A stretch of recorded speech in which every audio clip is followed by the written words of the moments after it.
Okay, so when you think about how Islam spread, what's the first thing that pops into your head? For a lot of us, it's conquest, right? Armies on the march. But what if I told you that's only a tiny piece of the puzzle? Today, we're going to dig into that. We're going to peel back the layers on that simple story and find something way more complex and honestly, way more fascinating. Yeah, this question right here, this is usually where the story begins. How did one faith conquer empires and cross deserts? It just conjures up these epic images, doesn't it? Charging armies, an unstoppable expansion. And you know what? To be fair, the beginning of the story was absolutely breathtakingly fast. I mean, just look at this timeline. We're talking about just over 100 years after the Prophet Muhammad's death. And in that short time, the early caliphates created one of the biggest empires the world had ever seen. I mean, it stretched all the way from the Atlantic Ocean to Central Asia. So yeah, a lot of this was definitely driven by military success. And that's where we get that whole spread by the sword idea. But, and this is a big but, it's only one part of the picture. All right, so let's dive into that. Let's really look at the methods behind this incredible expansion. Was it all just conquest? Let's find out. Okay, this slide right here is where that simple story really starts to fall apart. Look over on the left. You've got Iberia, Spain. This is the classic conquest we all hear about. In 711, Umayyad armies roll in, they take over, they establish rule by force. Simple. But now look at the right side, West Africa. This is a whole different ballgame. Islam didn't show up with armies here. It showed up with caravans. You had these merchant scholars traveling these ancient trade routes, bringing their faith with them.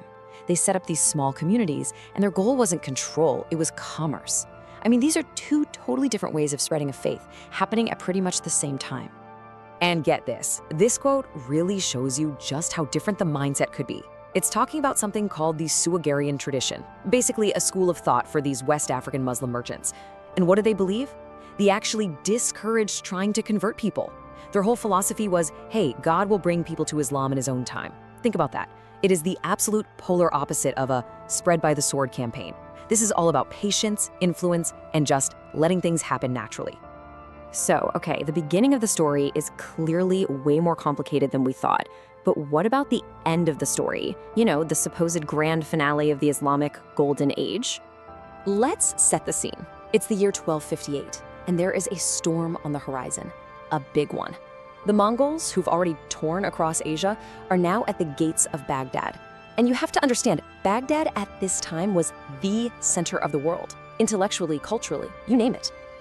And the destruction, it was legendary. I mean, this quote, it just paints this absolutely devastating picture. They say the Mongols threw so many books from Baghdad's libraries into the Tigris River that the water literally ran black with ink. Just imagine that. For centuries, this has been the story we're told. This was it, the end, the final, brutal nail in the coffin of the Islamic Golden Age, a catastrophe that the Muslim world's intellectual heart would never, ever recover from. But you probably know where this is going, right? We have to ask the question, is that really the whole story? Was this really the end? And this slide really gets to the core of the debate. On the one hand, you have the traditional story we just talked about. It's over, total stagnation, utter destruction. But on the right, you have what a lot of historians are saying now, and it's a huge twist.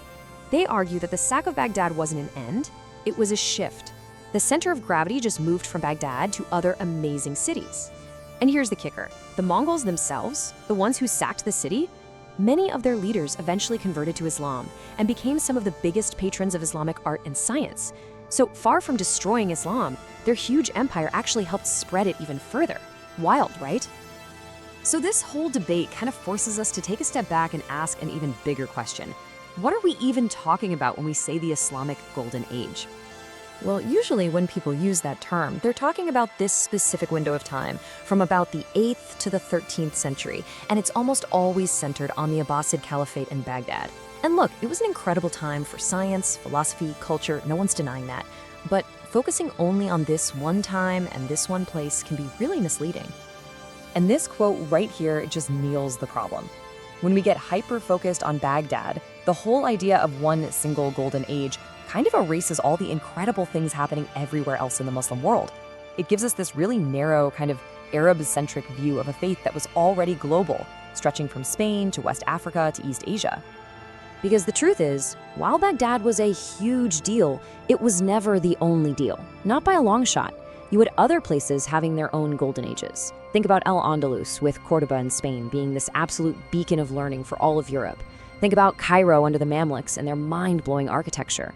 And way after 1258, you've got the Timurids in Central Asia, the Ottomans in Constantinople, all of them overseeing these incredible cultural explosions. The story didn't end. The stage just got a whole lot bigger. So let's pull all of this together. After all that, what does the real story of how Islam spread actually look like? Well, it's not one story, it's many. It's multifaceted.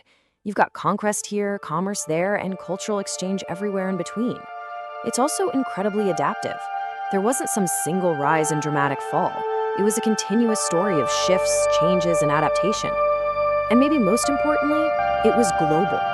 Islam wasn't this one single monolithic thing. It's always been a diverse, worldwide faith with tons of different centers for culture and learning.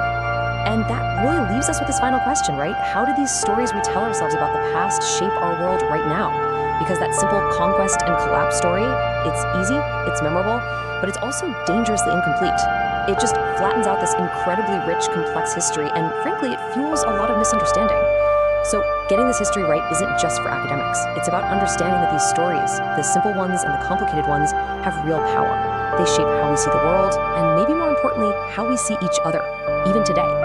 Thanks for digging into this with me.